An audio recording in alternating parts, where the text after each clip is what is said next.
आज़ाद bull India आप देख रहे हैं, आपके साथ मैं आदिल खान आज़ाद। हुथीज के लीडर ने यह दावा किया है कि अमेरिका इतना ज़्यादा खौफजदा है कि उसके वॉरशिप्स दूसरे ममालिक के जहाज़ों के पीछे छुपकर हमारे यानी यमन के हमलों से बचने की कोशिश कर रहे हैं।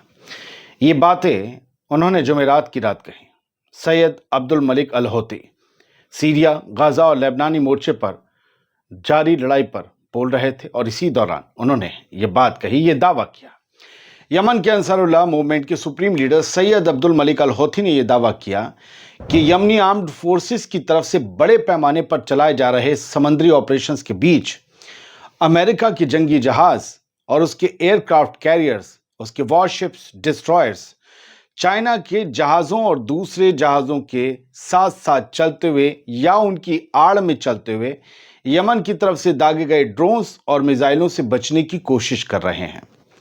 अगर वो सामने आ जाएं तो शिकार बन जाएं। जुमेरात को दी गई स्पीच में सैयद अल हौती ने इस बात पर भी रोशनी डाली कि चीनी मीडिया ने अमेरिकियों की अपनाई गई टैक्टिक के सबूत जुटाए हैं कि वो अपने बैटलशिप्स या सप्लाई शिप्स या फिर एयरक्राफ्ट कैरियर्स को यमन के हमलों से बचाने के लिए चाइना के जहाज़ों के पीछे पनाह लेते हैं, क्योंकि अमेरिका को ये लगता है कि हुथीज चाइना के जहाज़ों पर हमला नहीं करेंगे और ऐसे में चीनी जहाज़ों की आड़ में छुपकर खुद को नुकसान से बचाया जा सकता है।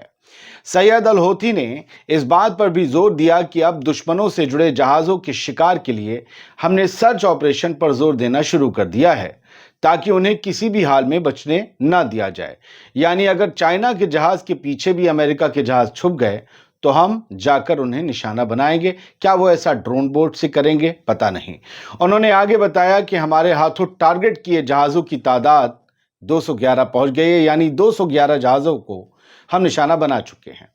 इससे अलग सैयद अल हौती ने कहा कि अमेरिका और इजराइल फ़लस्तीन के साथ खड़े होने वाले हर आदमी और हर मुल्क के खिलाफ मोर्चा खोल रहे हैं। सीरिया में जो इस वक्त बुहरान चल रहा है, जो उथल पुथल मची हुई है, उस पर बोलते हुए सैयद अल हौती ने कहा कि सीरिया में लड़ाई को बढ़ावा देने के पीछे का मकसद हमारा ध्यान मेन मसले से हटाना है, जो कि फ़लस्तीन का मुद्दा है।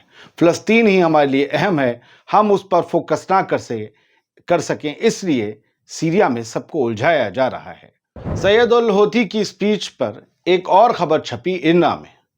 इस खबर के मुताबिक सैयद अल हौती ने कहा कि अमेरिका और इजराइल ने गाज़ा को खतरनाक हथियारों का टेस्टिंग ग्राउंड यानी परीक्षण स्थल बना दिया। यानी जितने भी नए हथियार और ख़तरनाक हथियार अमेरिका इजराइल ने बनाए, उस सब की टेस्टिंग गज़ा में हो रही है। ये उनका दावा है। यमन के अल मसीरा टीवी की जो जुमेरात की रिपोर्ट है, उसके मुताबिक गज़ा पट्टी में इस वक्त बहुत ख़तरनाक हालात हैं, ह्यूमैनिटेरियन क्राइसिस है और वहाँ पर मदद पहुँचने नहीं दी जा रही। फ़लस्तीनी जो समंदर के साहिल पर बस रहे हैं, वहाँ पर भी हमले किए जा रहे हैं।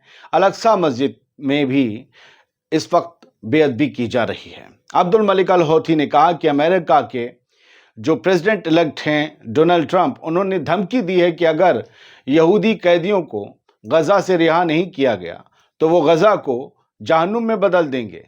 ये सरासर फ़लस्तीनियों के लिए अमेरिका के रवैया दिखाता है कि किस तरीके से वो जुल्म ढाना चाहते हैं। उन्होंने इस बात पर जोर दिया कि ज़ायनी दुश्मन यानी कि इजराइल गज़ा पट्टी में भुखमरी को जेनोसाइड के एक हथियार के तौर पर इस्तेमाल कर रहा है। उन्होंने जोर देकर कहा कि अमेरिका ज़ायनीवाद के साथ मिली भगत रखता है और अमेरिका और इजराइल की हुकूमत मुजरिमाना कार्रवाइयों में बराबर की शरीक हैं। अल हौती ने यह दोहराया, ये इल्ज़ाम लगाया कि अमेरिका को फ़लस्तीनी लोगों के दर्द की कोई परवाह नहीं है। ये एक रिलीजियस तकरीर होती है जो सैयद अल हौती हर जुमेरात की शाम या रात को देते हैं। इसके बाद जुमे की नमाज के बाद अगले दिन एक बहुत बड़ा जुलूस यमन की सड़कों पर निकलता है। लाखों लोग इकट्ठा होते हैं गज़ा के हक की और उसकी सलामती की और उसके लिए लड़ने की आवाज़ बुलंद करते हैं।